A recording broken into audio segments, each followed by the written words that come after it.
2019년 가을, 경기도 외곽의 한적한 국도를 달리던 한 운전자는 헤드라이트가 비추는 도로 끝에서 흰 옷을 입은 여성의 형상을 목격했다고 진술했습니다. 그는 본능적으로 브레이크를 밟았고 차가 완전히 멈췄을 때 그 자리에는 아무것도 남아있지 않았다고 합니다. 그런데 그것은 단 한 번의 일이 아니었습니다.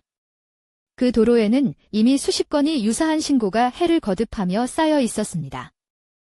그런데 이런 이야기는 한국에만 있지 않습니다.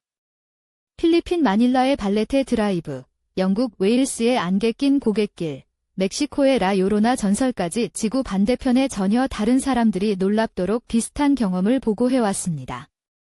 수십 개 나라에서 독립적으로 서로 교류 없이 같은 형상에 대한 이야기가 오랫동안 전해 내려왔다는 사실은 단순한 우연으로 넘기기가 쉽지 않습니다. 오늘 우리는 그 공통점의 실마리를 하나씩 따라가 보겠습니다. 흰 귀부인은 하나의 고유한 이름이 아닙니다.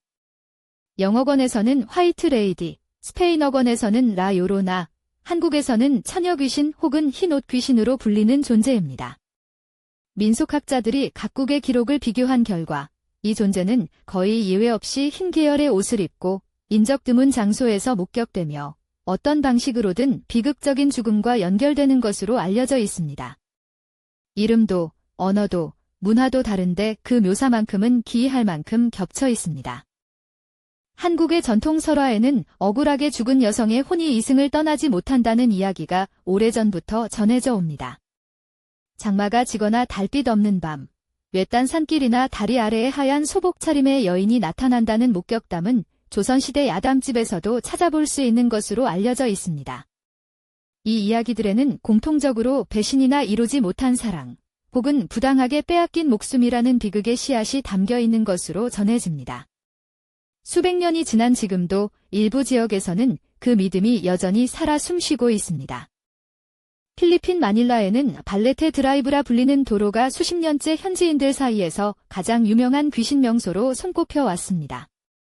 밤늦게 이 길을 혼자 지나다가 백미러를 통해 뒷좌석에 흰옷 입은 여인이 앉아있는 것을 발견했다는 택시 기사들의 증언이 수십 건에 달한다고 전해집니다. 일부 설에 의하면 그 여인은 과거 이 도로에서 사고로 목숨을 잃은 인물과 연결된다고 하지만 이를 뒷받침하는 명확한 기록은 아직 확인되지 않은 상태입니다. 그 이름과 사연은 이야기마다 조금씩 달라져 전설은 살아있는 것처럼 계속 형태를 바꿔왔습니다.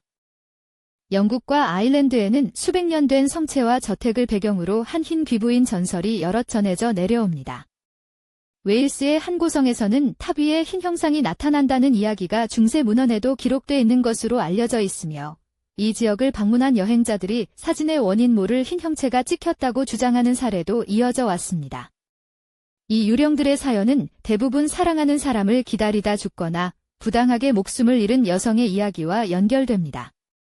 시간과 문화가 달라도 그 서사의 뼈대는 놀랍도록 비슷합니다.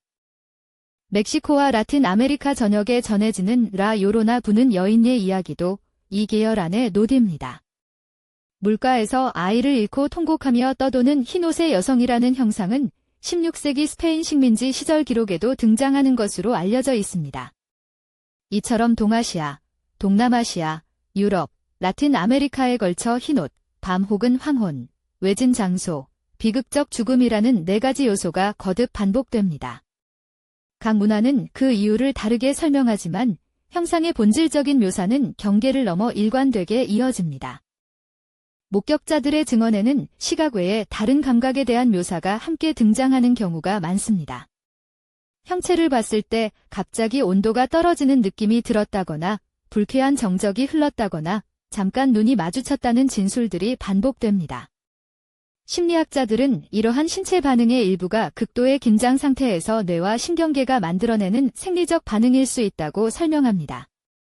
하지만 동일한 장소에서 서로를 모르는 여러 목격자가 독립적으로 유사한 감각 경험을 보고했을 때 그 설명만으로는 다 담기지 않는 의문이 남습니다. 특히 연구자들의 주목을 끄는 사례들은 목격자들이 사전 정보 없이 동일한 세부 묘사를 내놓은 경우들입니다. 발레테 드라이브의 목격 사례에서는 수십 년에 걸쳐 서로 다른 배경의 사람들이 긴 머리카락, 창백한 안색, 발이 보이지 않음이라는 세 가지 특징을 반복해서 언급해 왔습니다. 한국의 목격 사례에서도 소복 차림, 풀어 헤친 긴 머리, 뒤돌아선 채 서 있는 자세라는 묘사가 거듭 등장합니다. 이러한 수렴이 문화 내부의 학습 효과 때문인지 혹은 다른 무언가가 작용하고 있는 것인지는 여전히 물음표로 남아 있습니다. 심리학과 신경과학 분야에서는 이 현상을 설명하기 위한 가설들을 제시해 왔습니다.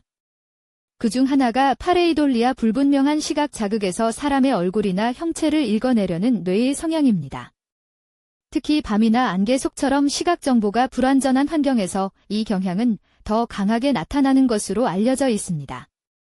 목격 사례의 대부분이 야간이나 어두운 환경에서 발생한다는 점은 이 가설을 어느 정도 뒷받침하는 것처럼 보입니다. 또 다른 심리학적 설명은 사회적 전이 공동체 안에서 믿음과 경험이 전파되는 방식에 초점을 맞춥니다. 한 사람이 특정 장소에서 이상한 경험을 했다는 이야기가 퍼지면 이후 그 장소를 찾는 사람들은 무의식적으로 비슷한 것을 기대하게 되고 그 기대가 지각 자체에 영향을 미친다는 것입니다. 실제로 목격 사례가 특정 장소에 집중되는 패턴은 이 가설을 지지하는 것처럼 보이기도 합니다. 그러나 이 설명은 관련 이야기를 전혀 들어본 적 없는 어린아이나 외지인이 같은 경험을 보고하는 경우에 대해서는 충분한 답을 내놓지 못합니다. 문화인류학적 관점에서는 인류가 오랜 이주와 교역의 역사 속에서 이야기를 함께 나눠왔다는 점에 주목합니다. 실크로드와 해상 무역로를 통해 수천 년에 걸쳐 동서양의 민담이 교환됐고 식민지 시대에는 선교사와 상인들이 자신들의 이야기를 새로운 땅에 이식하기도 했습니다. 이 가설에 따르면 흰 귀부인 이야기가 서로 닮은 것은 같은 뿌리에서 출발한 이야기가 오랜 시간에 걸쳐 변형되며 퍼져나간 결과일 수 있습니다. 다만 이 설명은 역사적으로 외부 교류가 거의 불가능했던 고립된 지역의 유사 전설들을 포함하기 어렵다는 한계가 있습니다.